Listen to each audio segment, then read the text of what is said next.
Well, hello everyone. I'm Ross Brown here at GCMS Elementary School in the old computer lab, which was used up until about 5 years ago. I'm cleaning it out this afternoon, and I want to show this to all of you watching this video.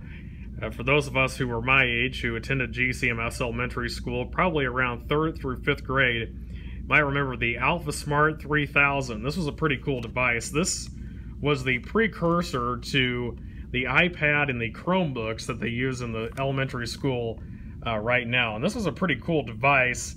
Like I said, it's similar to those devices in that you could connect it to a printer or a computer, and this would allow you to type a document in the classroom, and it would show up on the screen. I'm going to demonstrate that for you later on in this video, but what you would do is you would type a document on this computer, and then you would plug a USB cord, or I don't think it's a USB, but a certain type of cord in there, and you would plug that into a computer monitor and sync it up, and then you could transfer the material on this AlphaSmart device to the actual computer itself through a program like Microsoft Word, I think, was one of the devices. I'm not sure, I haven't used it in a long time, but that's exactly how you do it. So you can see here it's just got different keys on it. It's very similar to the traditional computer that we see, except it's got some different things on the top. And I'll tell you a little bit about these things. So first, you'd have to turn it on here, and you could store up to 8 files in here. You could store up to 8 documents at one time in this device. I can't remember if there was a limit to it. I don't really remember about that. You would click the print button, which was right here. If you had it synced up to a printer, you'd click that to print it. This would allow you to have spell check similar to Microsoft Word. You can clear your file with this button, and that was a home button to kind of get you back to the home screen. This would actually get you to the end of your document. And Applets was a device, I believe, in 3rd grade they would teach the 3rd graders, at least when I was there, how to use the keyboard and do typing classes correctly. If you remember the ASDF and the JKL on that middle row, that was how you're supposed to type correctly, although if you're a lot of people like me, you just peck at the keys.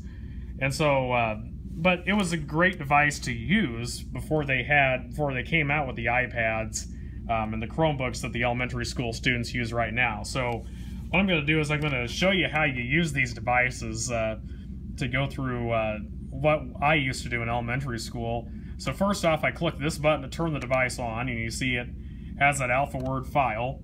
Right now it's on file 1. I'm going to open that up again, and you can see there's nothing on it except the letter K in the cursor because I had typed the keys a little too fast on it before. But as you can see, I can go through the individual files. It opens file 6 up, and of course there's nothing in it.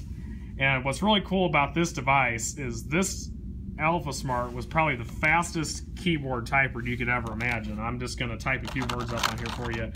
Barely even hitting the keys, and it's typing a device for you. Obviously that's just gibberish, and that wouldn't work. But if you wanted to print this, then you could sync this up to a computer or a printer. You could edit it in a Microsoft Word file. It would have a little bit different formatting on it, but you could do that as well.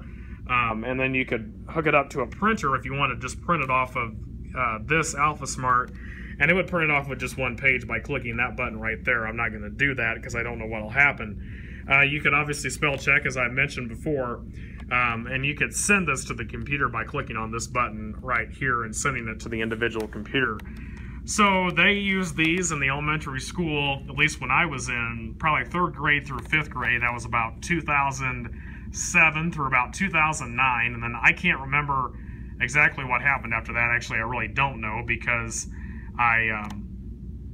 actually I'm deleting this file right now because I don't remember after I went to the middle school. I'm not really sure what happened to it after that, but I do know that now they have Chromebooks and the iPads in the elementary school, which has made something like this outdated, but it was a really cool device and it was very easy to use.